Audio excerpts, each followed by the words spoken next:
Hello, my name is Tylluan. I'm a solitary pagan witch, an author and the founder of the Wolf and Howl Press. And these little video chats are just short snippets. I do try to keep them under 10 minutes. Little chats about all the sorts of odd topics that I've often been asked over the years. And I hope by putting them all together in one place it will prove to be a useful library. So today's little talk is, what do I do if my house is haunted? You'd be amazed how many times I've been asked this question. So let's start at the beginning. First of all, I think it's important not to lose our heads. There is no big problem if your house is haunted. This house is extremely active, and although it can be a little unnerving when you first come to it, eventually everything settles down. I think the problem is that films and books and things have made a great play of how all ghosts are hell-bent upon making life absolutely wretched for the human inhabitants, and this isn't so. I think what you have to remember first of all is that there are many different worlds, many different planes of existence, and possibly we frighten them as much as they frighten us. Who knows? Anyway, first things first, why do you think your house is haunted? Well, it could be that you've seen something. You may have seen it once, several times, what have you. It could be that you've experienced a sudden drop in temperature. That's a very common one. It could be that you have incredibly high electricity bills. Now that's a surprising one, but it is true. Because for things to manifest, they often have to draw on energy, so they will drain things like your electricity, unfortunately, and even things like batteries in torches, batteries in, well, all sorts of things, radios, toothbrushes, all sorts. You could hear noises, you could experience sudden nasty smells in particular, hear footsteps, all sorts of stuff. You can have your electrical appliances switched on suddenly. That's another one, which is a bit weird, where the CD player suddenly comes on at midnight, things like that. But actually none of these things are anything to worry about. First of all, before you panic, I would suggest you start making a note. Everything that happens, what is it? What happens? When does it happen? Because sometimes you will see a pattern. I mean, we used to find everything got much more active in this house around the full moon. And once you become aware of this, you anticipate it. And don't dread it. There's nothing to dread.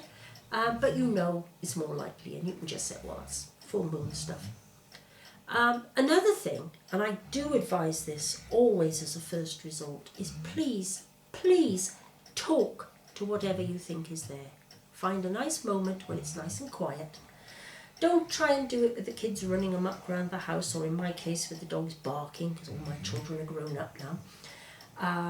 Find a nice quiet time when it will be undisturbed, and just sit down and chat to them as though they were there with you. And even if you don't know who or what they are, just say, look, I'm sorry.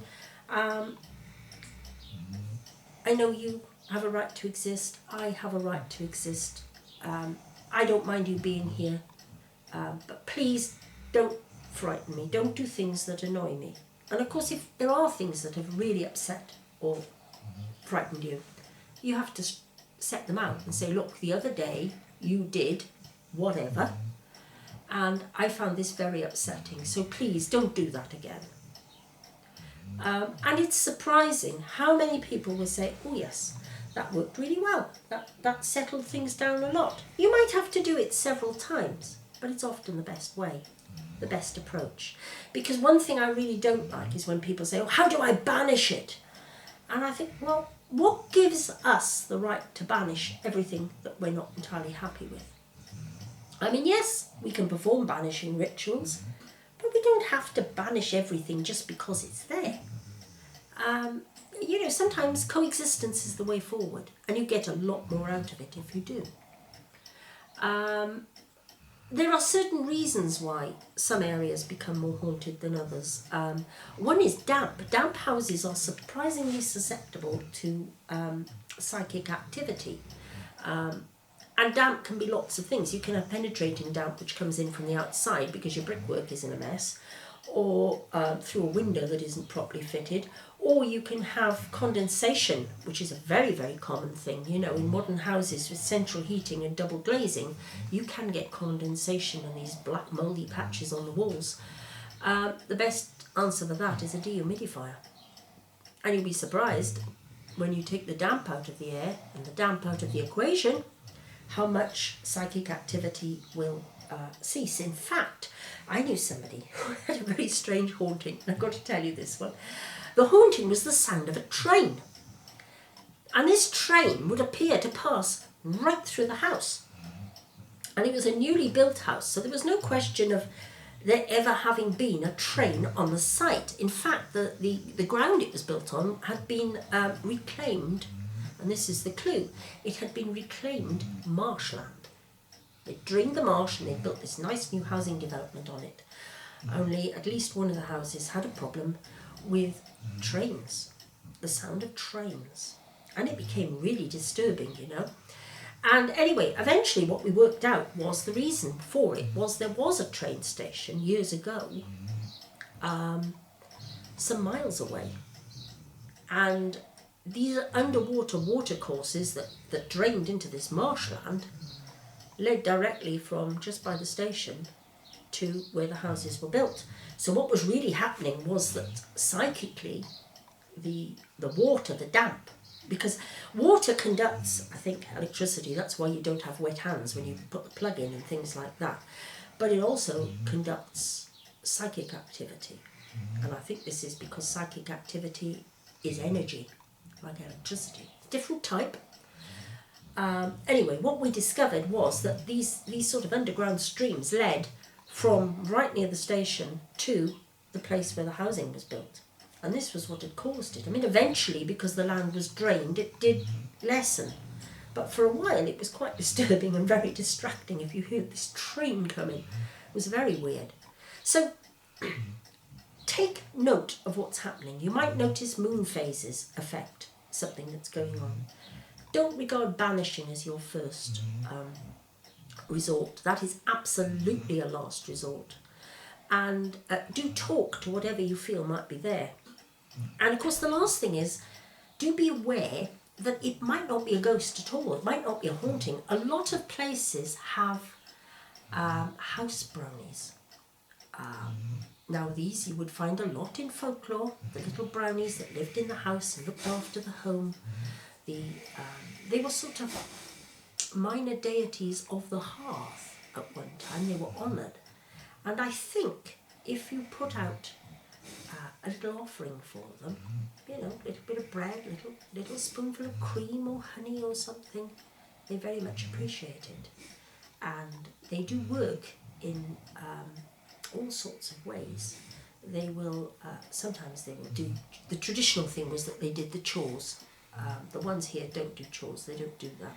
But what they're very good at is finding things. And mad though it sounds, we did have an occasion once when I lost a cheque. I am a bit scatty sometimes, and I lost this cheque. I'd written a cheque, I'd written it wrongly, so I'd cancelled it in the shop, put the duff cheque into my bag, I thought.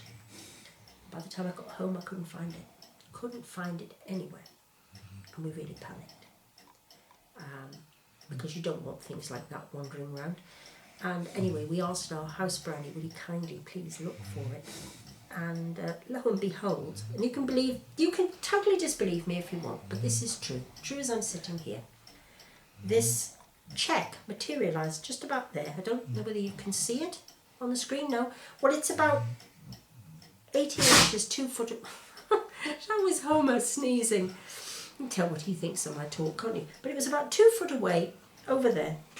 And it just materialised out of thin air and fluttered down onto the ground. So be aware that wonderful things can happen. Haunting is not something to be afraid of. We have the right to exist on our level, They have the right to exist on theirs. And most of the time we can coexist. It's a bit like with neighbours. Sometimes they might annoy us, but most of the time we can all coexist together. Anyway, I hope you've enjoyed it. I hope it's given you a few useful pointers, and thank you very much for listening. Goodbye.